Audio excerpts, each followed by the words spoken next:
comienza desde adentro. El poder de Dios transforma la vida cuando una persona es iluminada por la gracia divina, reconoce su condición de pecador y cree en el Señor Jesucristo. Entonces ese evangelio, que es poder, es dinamita de Dios, produce una explosión interna, una transformación interna que tiene consecuencias y se manifiesta externamente. Pero el cambio comienza desde adentro. Si nosotros tratamos de invertir esto, no hay nuevo nacimiento. Estamos hablando de reforma, estamos hablando de religión, pero no de nuevo nacimiento. La sencillez, la vida nueva comienza desde adentro. Dice la palabra en ese pasaje que leímos, quiero leerlo nuevamente: no penséis que he venido para abrogar la ley o los profetas. No he venido para abrogar, sino para cumplir. Porque de cierto os digo que hasta que pasen el cielo y la tierra, ni una jota ni una tilde pasará de la ley, hasta que todo se haya cumplido. De manera que cualquiera que quebrante uno de estos mandamientos muy pequeños, y así enseñe a los hombres, muy pequeño será llamado en el reino de los cielos. Mas cualquiera que los haga y los enseñe, este será llamado grande en el reino de los cielos. Porque os digo que si vuestra justicia no fuere mayor que la de los escribas y fariseos, no entraréis en el reino de los cielos. Oíste que fue dicho a los antiguos: no matarás, y cualquiera que matare será culpable de juicio. Pero yo os digo, cualquiera que se enoje contra su hermano será culpable de juicio. Cualquiera que diga necio a su hermano será culpable ante el concilio. Y cualquiera que le diga fatuo quedará expuesto al infierno de fuego. Por tanto, si traes tu ofrenda al altar, y allí te acuerdas de que tu hermano tiene algo contra ti, deja allí tu ofrenda delante del altar y anda. Reconcíliate primero con tu hermano y entonces ven y presenta tu ofrenda. Ponte de acuerdo con tu adversario pronto, entre tanto que estás con él en el camino. No sea que el adversario te entregue al juez y el juez al alguacil y seas echado en la cárcel. De cierto te digo que no saldrás de allí hasta que pagues el último cuadrante. Padre, gracias por tu poderosa palabra. Gracias porque ella es viva, es poderosa, penetra hasta lo más profundo de nuestras almas. Señor, ayúdanos ahora a entenderla, ilumínanos, Señor, y dame poder de tu Espíritu para exponerla en el nombre de Jesús. Amén.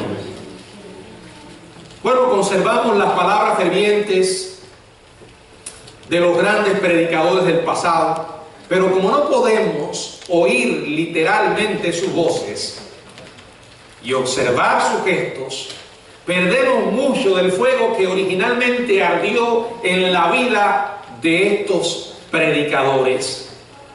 Y esto es especialmente cierto en cuanto al sermón que el Señor Jesucristo expuso en este monte, el sermón de la montaña. Tenemos sus palabras, sus enseñanzas profundas, pero no podemos escuchar su voz de manera literal. No estábamos allí en ese momento cuando Él lo predicó, y realmente me imagino que aquello debe haber sido una escena extraordinaria, porque si hablamos de un hombre ardiendo, el maestro era fuego, él mismo. Un hombre lleno de pasión, de celo, donde el Señor emplea las palabras más simples para penetrar en el corazón de los temas que importan, al extremo que sus oyentes quedaron realmente atónitos. Estaban acostumbrados a oír sermones vacíos, largos discursos tediosos, y de pronto aparece el maestro predicando con el poder del Espíritu Santo y demostrando que sus palabras eran vida. Jesús hablaba, y cuando lo hacía con autoridad, con la autoridad divina, siendo Dios hecho carne. Su palabra es la palabra de Dios, su poder es el poder de Dios. Y aparece Jesús exponiendo un mensaje totalmente nuevo, simple, pero no por simple deja de tener verdad. Es un mensaje con una extraordinaria autoridad. El diccionario define la autoridad como el poder de influenciar o dar órdenes al pensamiento, a la opinión o la conducta. Fuerza convincente. Son dos palabras que ayudan a describir lo que es autoridad. Las palabras de Jesús eran algo vivo y eficaz, tal como describe el autor de la carta a los Hebreos en el capítulo 4, verso 12, hablando de que la palabra de Dios es viva y eficaz.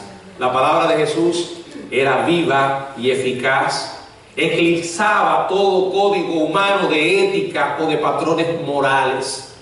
Ahora, ¿por qué era tan importante que Él estableciera su autoridad? ¿Por qué era tan importante que Él irrumpiera en un mundo lleno de religiosos hipócritas con tal autoridad? Bueno, la autoridad divina es sumamente importante que sea establecida, no solo en los tiempos cuando Jesús habló por primera vez, registrado en los evangelios, sino ahora que usted y yo tenemos su palabra.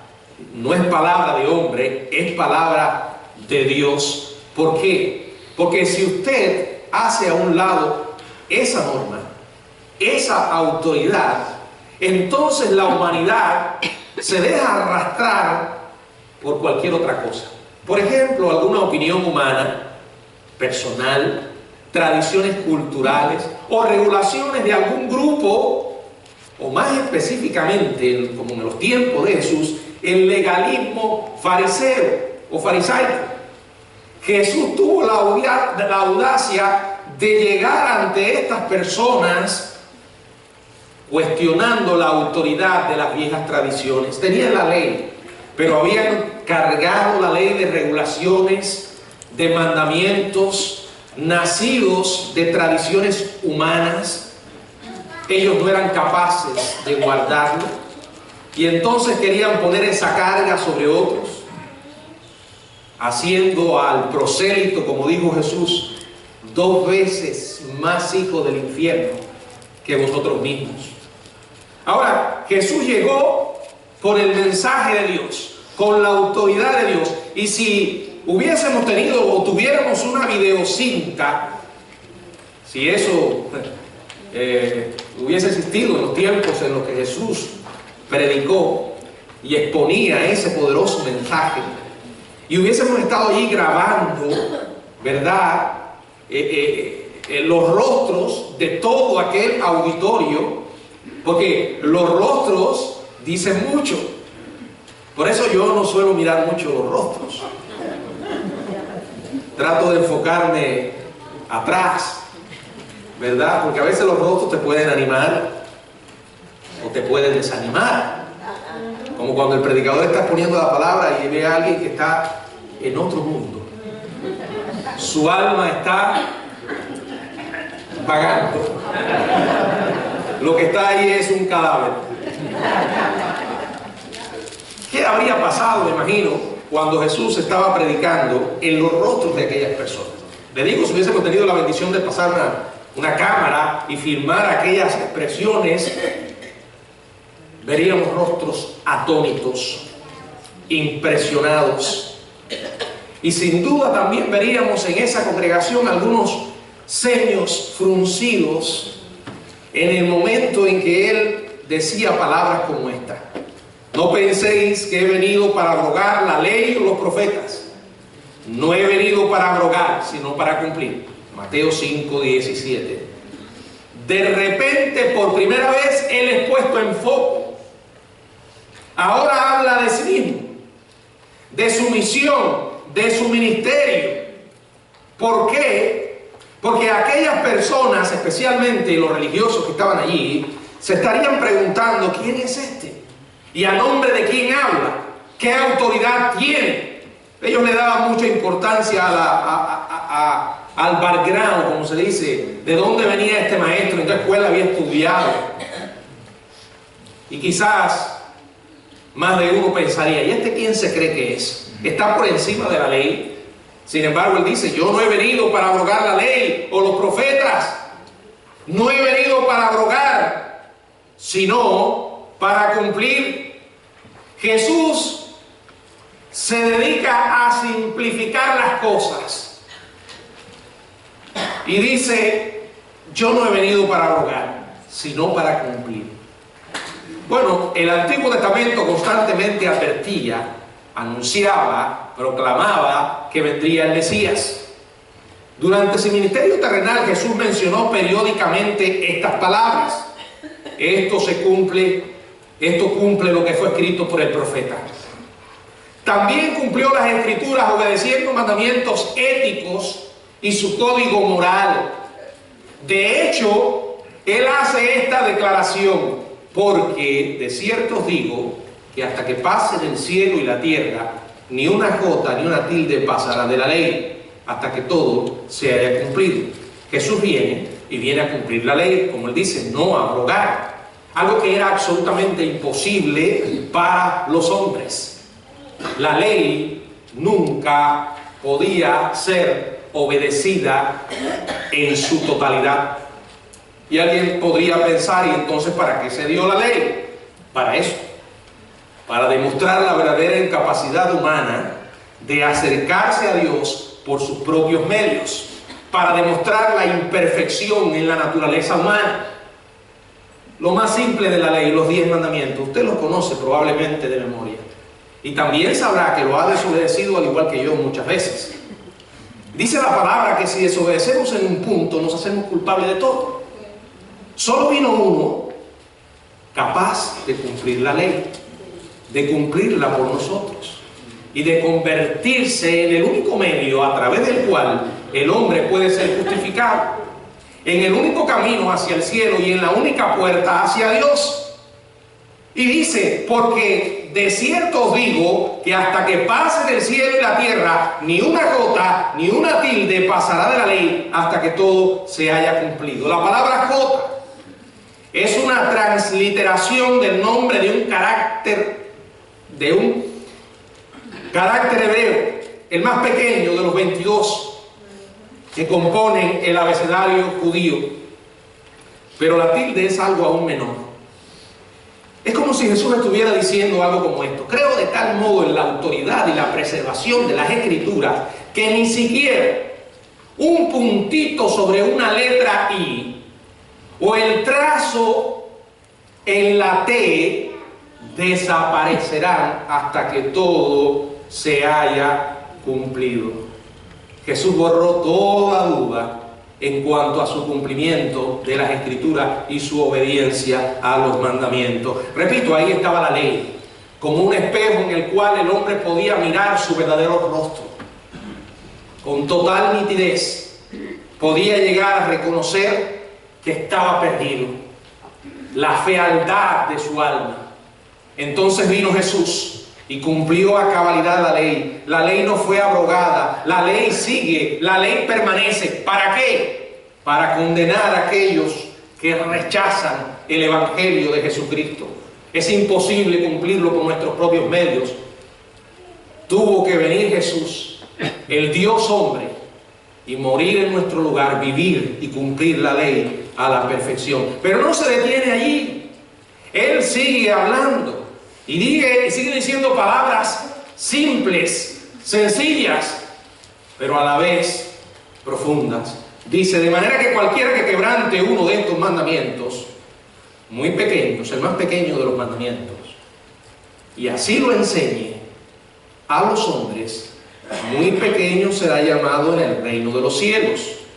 Mas cualquiera que los haga y los enseñe, este será llamado grande en el reino de los cielos.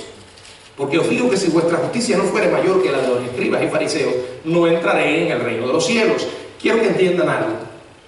Jesús nos está hablando a nosotros.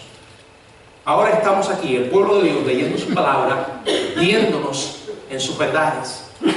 Y nos está hablando de la importancia de la obediencia a los mandamientos divinos. Y dice él aquí que si quebrantamos uno, ¿verdad?, nos hacemos culpables de todo. Bueno, ciertamente lo quebrantamos, y lo quebrantamos muchas veces.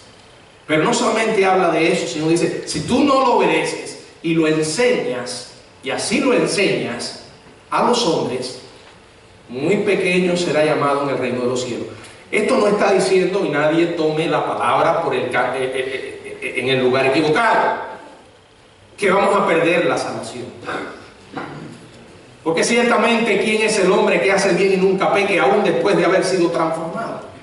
Muchas veces desobedecemos los mandamientos, pero si tú lo desobedeces y los enseñas, perderás bendición.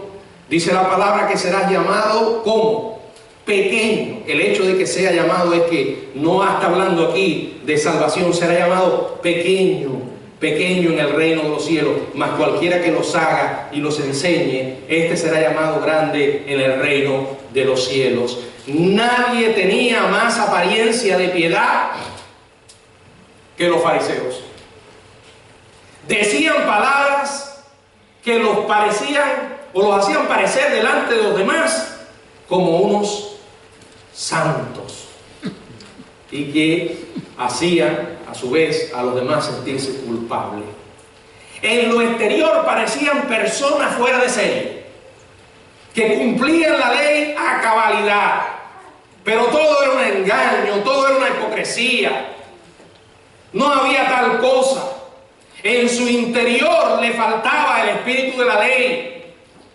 Jesús dice a aquellos que les estaban escuchando: a menos que la piedad de ustedes no sobrepase su piedad exterior, no sabrán lo que es vivir en el reino. Si vuestra justicia no es mayor que la de los escribas y fariseos, no entraréis en el reino de los cielos. Ahora, hermanos, de la única manera que la justicia nuestra puede ser perfecta es reconociendo que no es nuestra. Y usted dirá, ¿cómo se entiende? La Biblia dice que no hay justo ni aun uno. No importa con quién usted se compare, el estándar es alto, sumamente alto. Es imposible llegar por nuestros medios. No importa cuán alto usted logre saltar, no va a llegar. Hay alguien que saltó por nosotros, justificados pues por la fe.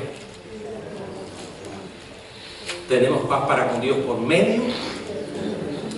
La justificación se alcanza por la fe, no por obras. Dios dice: el camino no es hacer y hacer más. No importa cuántos hagas, nunca será suficiente para llegar al cielo. No es por obra para que nadie se gloríe. Jesús dijo: crean en mí. Crean en mí. Yo soy la vida. Él es el camino. Él es la verdad. Solo Él nos puede justificar. Solo Él puede hacer que nuestra justicia sea mayor que la de los escribas y fariseos. Lo de los escribas y fariseos era barniz. Era pura fachada, ¿verdad? Como Jesús los llamó, sepulcros blanqueados. No importa lo lindo que tú pintes una tumba, no importa las flores que le pongas y los adornos, no se te va a olvidar nunca que lo que hay dentro es que un cadáver, huesos, muertos. Así los llamó Jesús. A la verdad se muestran delante de los hombres como unos santos. ¿Por qué? Porque esta gente no conocía lo que era un cambio de corazón. Tenían la naturaleza de un cerdo y se comportaban como cerdos. Se los voy a ilustrar. Usted coge ahora un cerdo y lo saca del chiquero. Usted puede lavarlo con el mejor detergente, el mejor champú, el que usted usa, y lo puede lavar varias veces al puerquito. Lávelo todo cuanto quiera. Échele crema. Puede ponerle el más fino de todos los perfumes. Incluso una cintica rosada en el cuello del puerco. Y cada vez que trate de gruñir, le da por el hocico y le dice no. Bueno, el puerquito va a estar incómodo, pero apenas usted lo suelte, ¿qué va a hacer? Va a correr al barro, se meterá en él, a devorar la comida y volverá a comportarse como un puerco. ¿Por qué? Porque esa es su naturaleza. Ah, pastor, yo no soy un puerco. No. Todos tenemos la naturaleza de un puerco. Fíjense que dije todo. ¿Qué quiero decir? Que tenemos una naturaleza depravada. Que de la única manera que podemos comportarnos de manera diferente es que se produzca en nuestra vida un cambio de corazón. No se trata de que usted cambie su apariencia, de que usted trate eternamente de parecer un santo. Hay que ser un santo de adentro. Y el único que puede producir ese cambio es Dios. El puerco seguirá siendo puerco porque no ha tenido un cambio de corazón. No se le ha quitado su naturaleza porcina. Y el hombre, para ser auténticamente piadoso, tiene que tener un corazón transformado. No importa la presión externa para que usted se conforme a ellos. No importa. Lo que hace falta es un genuino nuevo nacimiento. Hasta ese momento, el sermón de Jesús había sido más bien general. Sin embargo, de allí en adelante, se vuelve específico. De hecho, él ocupa 6 aspectos en lo que es más importante, lo que sale del corazón, que lo que ocurre en la superficie. Hoy solo vamos a considerar el primer tema. El próximo domingo seguiremos con los restantes. Pero quiero que observen algo. A partir de ahora, él va a hacer énfasis en lo de adentro. Él va a aclarar lo que decía la ley y cómo muchos de ellos se trataron de conformar a la ley eternamente. Pero Jesús llega y les dice, lo importante no es lo que pasa afuera. Lo importante es lo que ocurre adentro. Porque en definitiva, eso Dios lo ve. Oíste que fue dicho, lo que decía la ley, pero yo os digo. Cada vez que yo leo esto, me siento estrujado contra la pared, ahí presionado, como si alguien llegara y me agarrara por el cuello y me pegara a la pared. No tengo escape. Creo que esa es la intención de Dios. Que uno diga, estoy en un callejón sin salida. No, yo soy culpable de estos pecados. Lo he hecho muchas veces.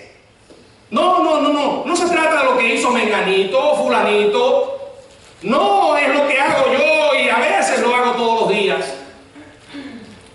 Dios quiere que lleguemos a ese punto. Porque es entonces cuando uno entiende que fuera de la gracia de Dios, de la bendita gracia de Dios, de la escandalosa gracia de Dios, no hay esperanza para el hombre. En primer lugar dijo en el verso 21, oíste que fue dicho a los antiguos, no matarás, y cualquiera que matare será culpable de juicio. Jesús comienza la lista de los 6 temas mencionando la ley mosaica, los antiguos, también la ley civil, juicio, en cuanto al tema del asesinato. ¿Dónde está esto? Éxodo capítulo 20. No matarás. Que por cierto, algunos tuercen esto, lo malinterpretan. No matarás significa, el significado hebreo de la palabra no matarás es no asesinarás. Lo que Dios condenó en el Antiguo Testamento no fue matar, sino derramar sangre inocente. Se lo voy a demostrar de una manera muy simple. Si Dios hubiera tenido la intención de abolir el no matar, no habría dado en Éxodo capítulo 20 los 10 mandamientos, y luego en Deuteronomio y el resto de la Biblia en el Antiguo Testamento establecía la pena de muerte para varios casos. Si usted busca una concordancia, la expresión sangre inocente aparece muchísimas veces. Lo que Dios está diciendo en Éxodo 20 es no asesines, no derrames sangre inocente. Y por cierto, ellos violaron este mandamiento muchas veces. Sin embargo, la ley decía esto, pero Jesús de pronto les dice, hay algo mucho más que esto. No se trata de solo cuando usted toma a alguien y dejándose llevar por la ira lo asesina. Jesús dice, Dios mira lo que te llevó a eso. Él fue mucho más allá que la acción. Al pasar el tiempo, Dios había dado este mandamiento, tenía en mente cuando se quitaba premeditadamente la vida de otro. Al pasar el tiempo fue agregado que sería llevado a juicio. Como Jesús estaba urgiéndoles a alcanzar su justicia, una justicia por encima de la de los fariseos, dijo, aquí hay que ir más allá de lo evidente, más allá de la superficie. La cuestión está en el corazón. Verso 21, leo de nuevo, oíste que fue dicho a los antiguos, no matarás, y cualquiera que matare será culpable de juicio. Pero yo os digo que cualquiera que se enoje contra su hermano será culpable de juicio. Cualquiera que diga necio a su hermano será culpable ante el concilio. Y cualquiera que le diga fatuo quedará expuesto al infierno de fuego. Cuando Dios estableció la pena capital dentro del pueblo de Israel, esta se cumplía bajo ciertas regulaciones. Y las personas que administraban esto no eran personas que estaban envueltas con sus emociones, ni en un ataque de ira. No, eran casos que habían violado premeditadamente la ley, y la ley establecía la muerte en esos casos. Entonces venían los ancianos, se tenía un proceso y se ejecutaba la sentencia de muerte. No era Israel reaccionando, era Israel por la orden de Dios respondiendo al mal. ¿Se acuerdan de aquel que violó el sábado y mandó a que fuera apedreado? Por cierto, le dijo que todos debían lanzar piedras. Primero, como un gran recordatorio de que si ellos quebraban la ley, pagarían lo mismo. Y segundo, daba la oportunidad a cada uno de ejecutar algo si realmente se había producido o se harían culpables ellos de la muerte de esa persona. Bueno, no era una reacción. Sin embargo, aquí Jesús está hablando de esos crímenes que se cometen cuando uno se deja llevar por sus emociones y llega al punto en que ya no puede retornar. Ha ido demasiado lejos. Y ya leímos. Ahora quiero que clarifiquemos algo. Porque algunos por ahí, yo no sé qué Biblia han leído, ni qué tendrán en las venas, a lo mejor no tienen sangre, o como dice alguien, sangre de horchata, ¿no? En ninguna parte Jesús está enseñando aquí que nunca debemos enojarnos. No, de hecho, Él da lugar para esto. Yo os digo que cualquiera que se enoje contra su hermano, si ese fuera el caso, Dios mismo se ha enojado. Además, la palabra dice, no se ponga el sol sobre vuestro enojo. Hay cierta medida de enojo que es permitida por las razones correctas, de la manera correcta. Pero cuando ya la ira se desata, se vuelve una ira inadecuada, injustificada, y a eso es lo que se refiere Jesús. Hay una ira en un nivel básico, cualquiera que se enoje contra su hermano. Luego viene la segunda etapa, ¿verdad? Dice, cualquiera que le diga necio a su hermano. Ya no está hablando de alguien que se enojó. Está hablando de alguien que exteriorizó ese enojo por las palabras. De la abundancia del corazón habla la boca. La palabra aramea para necio es ra. ¿Saben lo que significa en español? Vacío. Es como decirle a alguien, no tienes nada en, estás vacío. Cabeza hueca. O como decirle a otro, seso de mosquito. Sí, ahora nos da risa. Pero cuando alguien dice esto, con ira, ¿verdad? Está yendo muy lejos.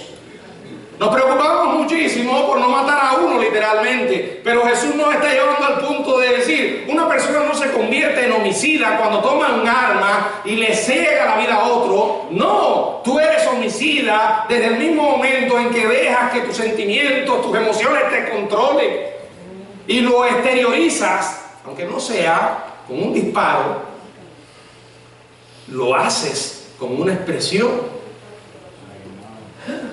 Es como aquel que se enoja tanto como para mirarlo y pensar y gritar, tienes la cabeza vacía, eres un idiota, ya has ido demasiado lejos. Fíjense la tercera etapa, cualquiera que le diga fatuo. Esa palabra se refiere a una persona que lleva una vida moralmente inútil. En otras palabras, al decirle eso a alguien, usted se está convirtiendo en el juez. Porque estás determinando que esa persona es moralmente un desperdicio. Ya no sirve. ¿Y qué dice el Señor?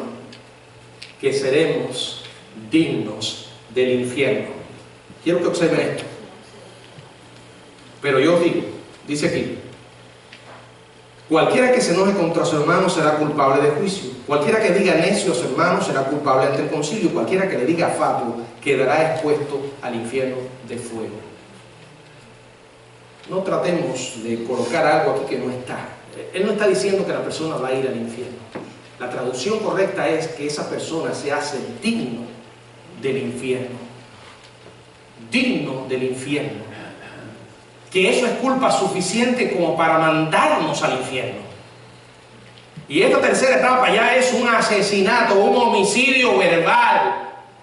Fruto de una ira largamente vivida y alimentada que es mantenida desde un negativo punto de vista. La persona ha estado guardando y guardando, no ha tratado el asunto con Dios, ha estado acumulando basura y basura, no ha llegado al punto de cometer un homicidio,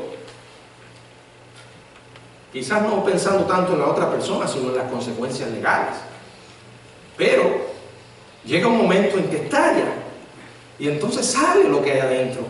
Esa es la idea. Sale, estalla por la boca. Acuérdense que lo que dice la lengua sale del corazón. Y en este caso el corazón ha permitido la degradación y los pensamientos insultantes del desprecio. La ira a veces es difícil de controlar. A veces no lo logramos. Pero cuando ya llegamos a esta tercera parte, ya hemos ido demasiado lejos. Esto es nada menos que como apuñalar verbalmente desde el corazón. O sea, usted está asesinando a otro con un insulto agudo como un cuchillo. Ahora, para entender un poco más esto, Jesús enseña la realidad. Por cierto, es una realidad que nos confronta a todos. Porque ¿quién no ha perdido el control en algún momento?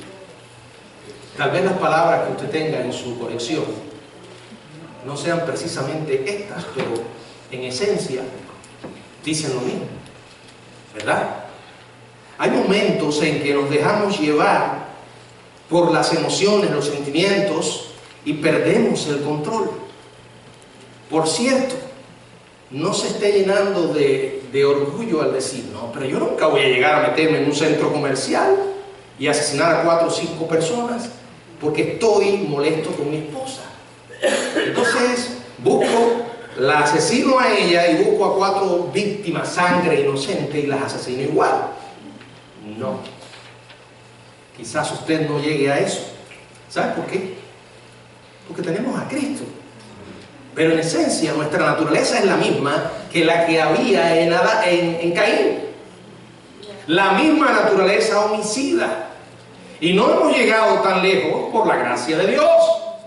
Pero muchas veces nos damos a tener pensamientos perversos. Y clasificamos los pecados. Los más graves son los que se ven. Los que no se ven no son tan graves. ¿Quién dijo eso? Si vamos a la Biblia, miren, nosotros por naturaleza somos pendulares. Yo siempre digo esto, no vamos a los extremos. Nos gusta balancearnos de un lugar a otro. Y se nos olvida que hay un punto medio, que es el que el Señor quiere que nosotros estemos. Y a veces sucede esto con la predicación del Evangelio. Cuando el diablo intenta meter la cabeza por una parte que no puede, intenta por otro. Y generalmente va de un extremo a otro. Yo estaba en estos días confirmando esta realidad. Están aquellos que para ellos todo está bien. Todos somos hermanos, todos tenemos que amarnos, no importa quién tú seas. Dios ama a los homosexuales, entonces en realidad no importa cómo tú, es otra opción. Eso es un extremo. El Evangelio es para todos. Para el homosexual, para el adúltero, para el fornicario.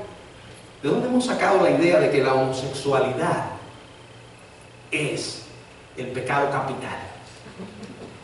Es pecado. Pero tanto tiene que arrepentirse un homosexual como tiene que arrepentirse un mentiroso.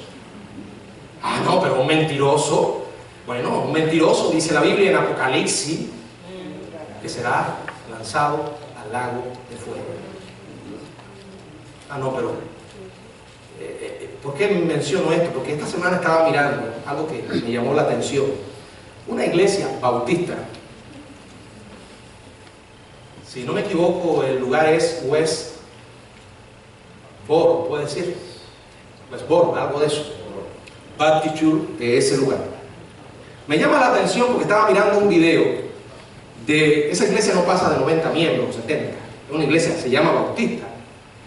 Una iglesia muy conservadora, tan conservadora que no sé si será realmente una iglesia de Jesucristo. Ellos hablan del Señor, hablan de la salvación, muy pocas veces. Pero lo que me llama la atención es que 3 señoras de esa iglesia fueron a un centro estudiantil, porque van por todo el país. Van por todo el país llevando su mensaje de juicio. Por cierto, cuando yo vi esa iglesia quise inmediatamente buscar el website de la iglesia.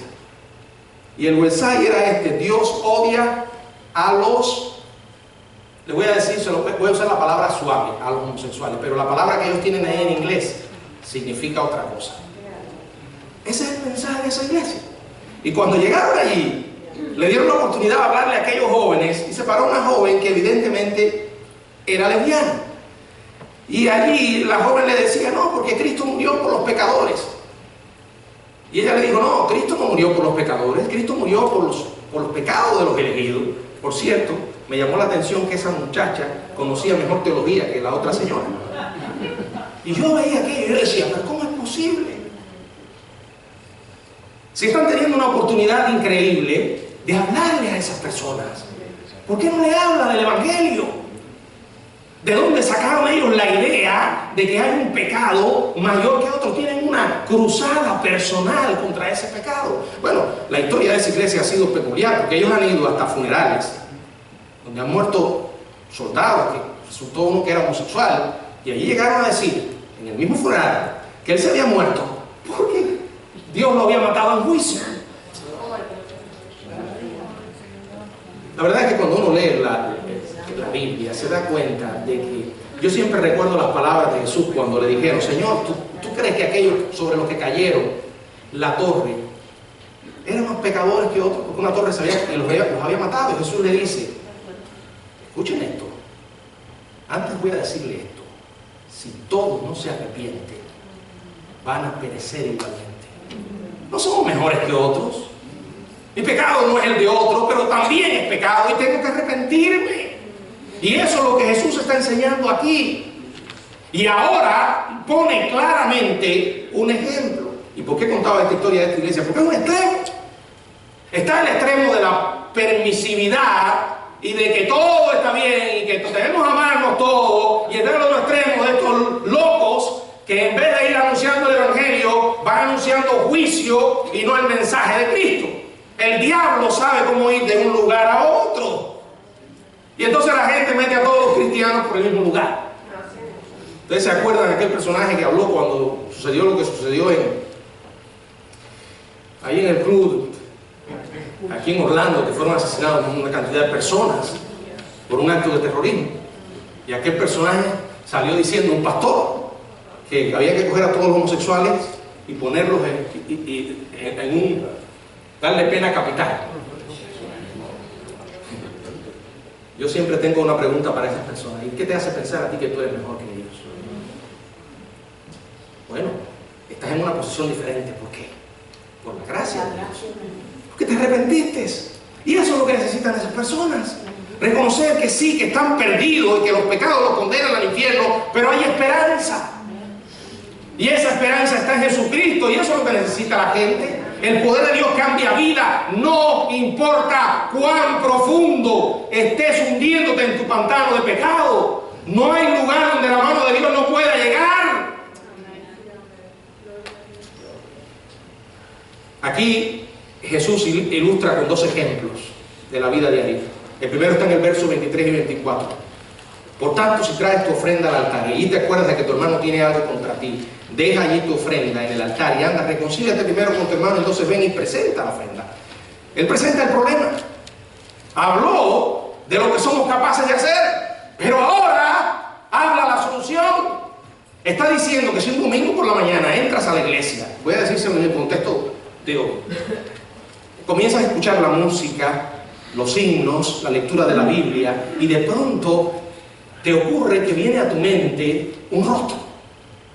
Y es el rostro de alguien con el que tienes una relación tensa, una discusión, un conflicto. ¿Qué dice el Señor? Ponte de pie en ese mismo momento. Ve, reconcíliate y entonces vuelve y presenta tu ofrenda. No es posible tener una relación correcta con Dios si estamos en una relación incorrecta con los demás. Esa es la idea. Él no dice, ora por él en ese momento y déjalo en las manos del Señor. No ve.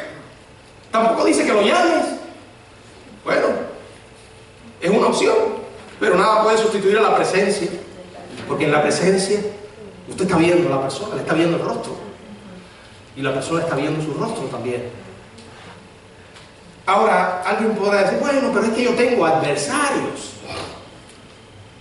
Hay gente que son mis enemigos. Es fácil cuando el hermano es menganito o sutanito, pero este es un enemigo.